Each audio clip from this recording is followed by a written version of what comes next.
Hello and welcome to FX Street Currency in Play. I'm Matt Brown and I'm joined down the line today by Ed Matz from Matrix.com. How are you today, Ed? I'm very good, thanks. I was just finishing my breakfast, so excuse if I have my mouth full or I'm throwing bits of toast all everywhere. No, that's fine. The most important meal of the day, fuel you up for the day. Well, let's have a look at the trends today. We've seen euro dollar push higher over recent hours on the back of Draghi and some PMI numbers there. We're also seeing cable below, well, it's just nipped up above 128. Seeing some downside, and dollar yen moving around near 109 level, or mid 109 I believe, on the back of Trump, and also looking at US Treasuries. So some key trends there to look out for.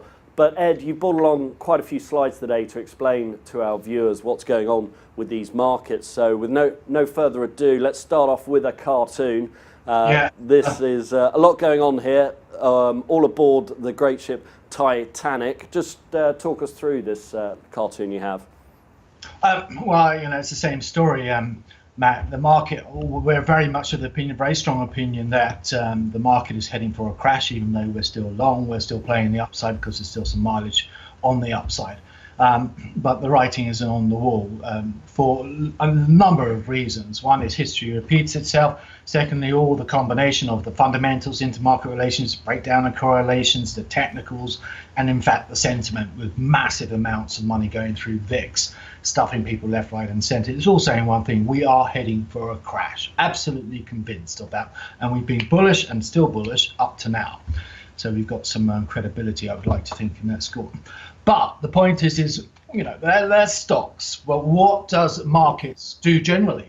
What is in particular, because this is geared to show more to foreign exchange people, what do the foreign exchange markets do going through crashes? Because there's a lot of volatility. The bottom line clearly is volatility is destabilizing. Markets go left, right and center. And traditionally, historically, we hear a lot of people saying, well, if this happens, then that happens. A lot of deductive reasoning, and quite often, particularly when they don't show you the evidence, that deductive reasoning proves wrong. What do markets do? What do foreign exchange markets do if and when there's a crash? And that's what we've been focusing on in the last week or so, is looking at the foreign exchange market and the volatility. In other words, Donald Trump sitting there are a lot of sharks. It's not just the stock market. It is not just the bond market, which obviously yields would fall dramatically if there were a crash. It is, and what impact does that have on foreign exchange? And the bottom line is volatility. And we're starting to see signs of that volatility already. You can forget euro dollar because it's flatlining, but looking at currencies like euro sterling in particular, which I wanted to cover today because it's doing something very interesting, very exciting. And if you can make money out of euro sterling in this environment, then you're doing very well, because it's doing something really evil. That's the bottom line. But until all this happens, the markets are being driven by interest rates and interest rate differentials. So, which leads us on to your next slide with four currency pairs on here. So just talk us through the differentials and what we're looking. You mentioned euro dollar. Let's have a look at that first off. Normally I use dollar yen because that's the archetypal 10-year differential play. It just tracks the 10-year differential, which is one reason why it came off after it rallied, because you got movement in treasuries there, triggered a bit by Trump's I'm going to fight the guys on government shutdown speech. But what is interesting, and we've seen, you got on the top left, you got the euro dollar that is sitting there with a permanent sentiment gap, a permanent, I don't say permanent, but I mean for a few weeks now, or at least we've been discussing this. Yes, you've seen a different, and that's represented by an overly bullish, overly long market. And the point I made before is that doesn't mean it's going to fall apart. We do think it's going to trade a range and go sideways in order for that differential to catch the price up, because there's a clear gap that needs to be filled one way or the other. And the best way, the most likely way, since we think we're going into a crash, is that the sideline. So you'll see euro dollar come back down, whip around, push higher until that differential kicks in back to the spot price. More interestingly, perhaps, in the last week we mentioned that dollar Canada was a sell because the differential had come off, but dollar Canada was above 127.50 and still looking very big. Well, lo and behold, the differential was right. It was ahead by about 48 hours. And the same thing today with cable breaking down. the differential is going higher. You can't. The bottom line about foreign exchange is that markets can do whatever they want to do, regardless of the difference in the very short term, but you cannot see, unless there's some risk premium going on, something serious happening with that country, you cannot see a movement sustained in foreign exchange over time without the interest rate differential going with it. Mm-hmm. And on both the cases of the Aussie and cable, the interest rate differentials are doing something different to the spot price. Aussie should be higher, and cable should be higher as well, which is pointing to this weakness we've seen on cable today. It's taken out 128.10, bit of an obvious level. It's stopping people out. It's got a chance to recover. But I'm particularly interested in Aussie, partly because Aussie is one of the most amazing currencies if and when we go through into a crash, because it does its own thing. It's quite amazing, really, and creates some real cross volatility. So quickly, the two takeaways from this chart: buy Aussie dollar and buy cable. Yeah, I'm a bit nervous of buying cable because of euro sterling. Certainly Aussie. I think if we can squeeze a bit lower, I think it's a great buy against 78.10, 78.05, the recent low, and that's going to surprise people on the upside. The Aussie is one of the biggest round trips. In fact, in some ways, what euro sterling is doing now is going to show you what Aussie will be doing in a couple of weeks.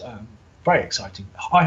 Markets are moving into volatility. They're unstable. It will not sustain the current levels. It's a very, very exciting market. Understood. Moving on, let's look at, speaking of volatility, 1987 crash volatility, spreadsheet here, Excel spreadsheet. Just for viewers who probably can't see the numbers, just tell us the headlines here. Well, the headlines is volatility.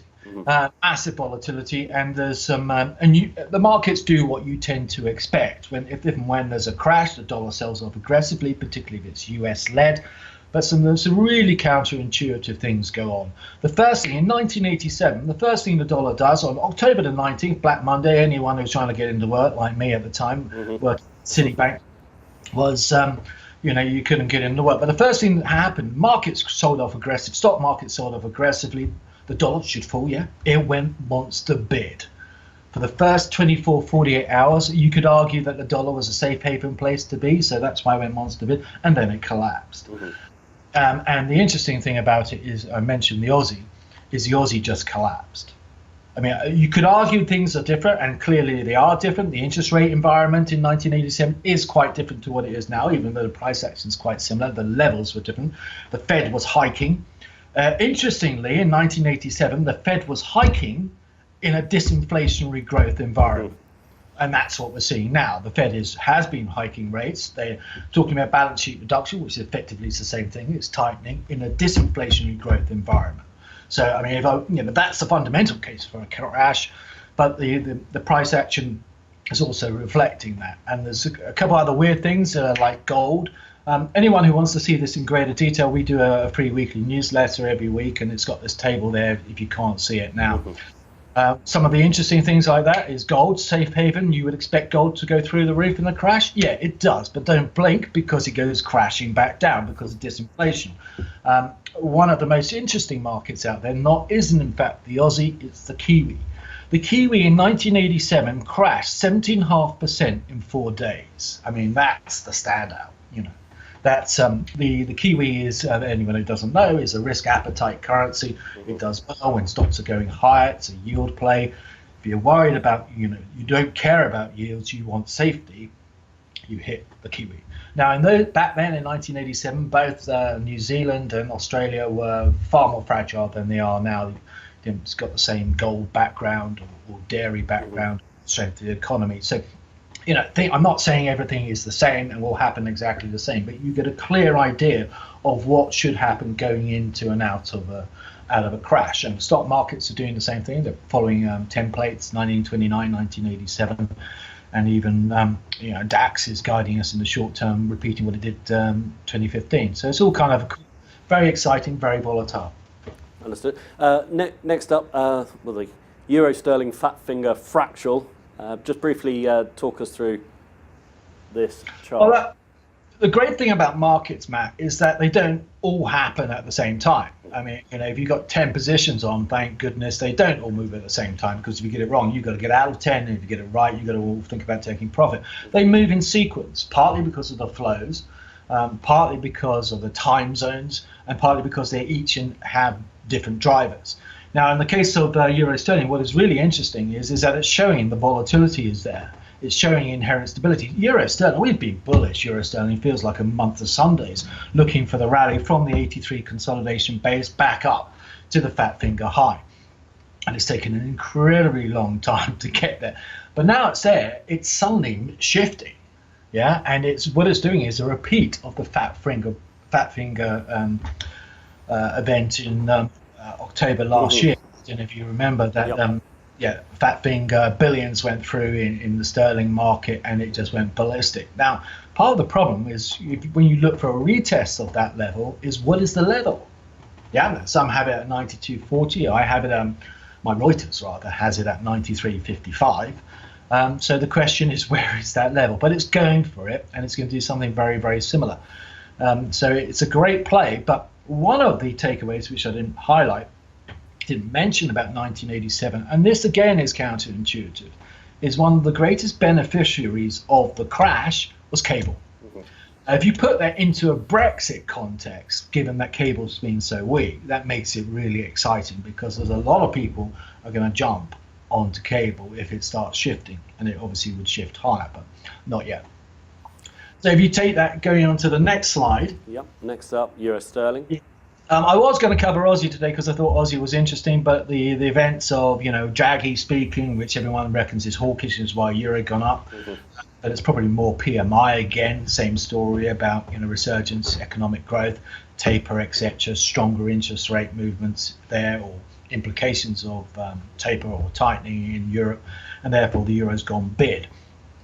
So that's one of the reasons why euro sterling is spiking higher. This is yesterday's chart. Basically, it's saying that it should have come off, which it did a tad, and now it should take up to 92.40. But you can see from the chart how it should now start to expand the range. Effectively, for now, bear in mind that the drop we're looking for ultimately on euro sterling is going to be on cable, shifting on a crash. Euro sterling is probably not going to come off until we see a US stock market crash, which is kind of a bit weird and interesting itself. But what it's saying is until then, it comes back down anywhere below 90.50, around that level. It's a buy in the short term it's going to push the upside. Now the question is the upside, 93.55, maybe even something stupid like 94. But the point is, we need to get this market long and wrong. People have been looking at it saying there's no volatility in euro sterling for the last year. Therefore, I'm going to fade any decent move. And that's why it's shifting now, because people are trying to sell it because they're not used to this volatility. And as they continue to do that, they buy here thinking it's going through the roof, and then it sells off, it's going to fall apart. It's going to expand its way out with increasing volatility. So anywhere below 90.50 is a buy in the short term, and just sell hyper successive new highs. And it's going to be a brave man who sells anywhere like 93.55, 94 and sits with it, but that will be the trade. Understood. And your last chart, we're looking at euro dollar and the ECB, and dollar yen with Japanese CPI. Talk us through these. Well, the two events of this week, basically, just included dollar yen there for the CPI. Shows some interesting things. If it's a miss, dollar yen will go well bid. Obviously we had ECB today. Well, obviously we didn't, but Draghi was speaking. So we ran studies. One thing we do at Matrix Trade is we look at what is driving a market and see if there are similar conditions, and see what the markets do and if they're repeating similar price action, because people tend to position the same way into events, the same conditions, the same view, and therefore they're likely to react the same way. And given if the price action is similar, the robots will help repeat the process, because robots are necessarily, trading robots are necessarily programmed to repeat the same thing over and over again with the same price action, same conditions. Well, lo and behold, it's curious, because the euro dollar is following the same price action of the last 48 hours into Draghi as it does into ECB, which actually says this rally now is a fake out. It sells off normally. Well, I've covered this before, into ECB. Euro dollar sells off into ECB, rallies on ECB, so sold off into Draghi, rallies on Draghi, and then sells off again and just stuffs people. I mean, it's the bottom line. And net result is it doesn't go anywhere. But that's trading range, that's scalpers delight. Do you think we'll see a similar trend with Draghi speaking at Jackson Hole, or has he kind of said what he has to say really for the weekend, and there won't be any surprises now coming from Jackson Hole? The simple answer is no, because Jackson Hole isn't about Draghi. It's about a meeting of world leaders and what comes out of central bankers and what comes out of that in terms of global monetary policy and cooperation. So the story isn't Draghi. If you think about why these fractals work, is you think about what drives sentiment, people's positioning into an event. What are people talking about going into Jackson Hole? Well, it's not necessarily about Draghi. It's going to be an indication of where global monetary policy is going, and therefore the nuances for the respective central banks. Whether it's Japan's going to start backing off if there's signs of to deflation, taper, etc. There'll be little spin-offs, but the bottom line is how people position themselves. And given the pattern we've seen for the last few weeks, given that you normally have North Korea highlighted on a Friday, you tend to see a risk aversion on a Friday, and therefore the dollar comes off, and then you see it go back on the Monday as people say, the world survived. So, I mean, Jackson Hole, it's difficult. How would you position going into Jackson Hole? You scale down, any sensible person scales down their risk into an event like that, but I don't see anything significant coming out of it personally. I think what happens when you try and make decisions with committees, you don't make decisions. Everyone will go away with some bland statements, common good, world peace, etc., and go away, and a week later they'll say something completely different. And if Mark Carney's there, you know for sure that in a week's time he'll say something different, because that's what he's been doing for the last 6 months. Yeah, I think Mark Carney is actually sitting this one out and sending broadbent, so nothing really to get the markets moving on sterling from Jackson Hole. Finally, let's have a quick look at the calendar for today. Anything on your pad that jumps out? Anything really market moving? And we've got Kaplan speaking, market PMI out of the US, new home sales, and crude EIA stock exchange due at 3:30. Anything that you've noted down, underlined to move? Well, not any specific event, but I think probably the most important market out there, and I know it's not foreign exchange, but it has a significant knock-on effect, is VIX, which is the S&P volatility. People have been getting quite bearish the stock market last week or two as it's been sold off, North Korea et al., and Trump, etc. And what you've seen is you saw some divergence, some really neat divergence on VIX when the S&P, first time since 2015, the S&P actually went to a new low and VIX didn't go to a new high, which said watch out. And you've seen the consequences of that. Now the point is that a lot of people have been long of VIX looking for a crash, and hence that's impact say dollar yen's been trashed on the back of a potential crash. Volatility, if VIX starts getting below 11, and stays below 11, then the stock market will continue going higher, and you'll see dollar yen squeezed. It's the same story, really. It's dollar yen has been trashed on the back of risk aversion. As a consequence, if the stocks continue going higher, then dollar yen is potentially the biggest squeeze of all on the upside, which is going to highlight some trades like not so much sterling yen because of that euro sterling dimension, but euro yen. Euro yen looks like it can fly if we can get that movement in the stocks, and therefore dollar yen. And going back to that slide about Japanese CPI, if it comes out with a miss, then you're looking at a big figure plus on the back of probably CPI alone on dollar yen. So that's for Friday, and that's like a month away. Understood. Well, lots to digest there for our viewers, but all of it very, very insightful. Ed Matz of matrixtrade.com, thank you very much for joining us today. Thank you, Matt, and thank you, everyone.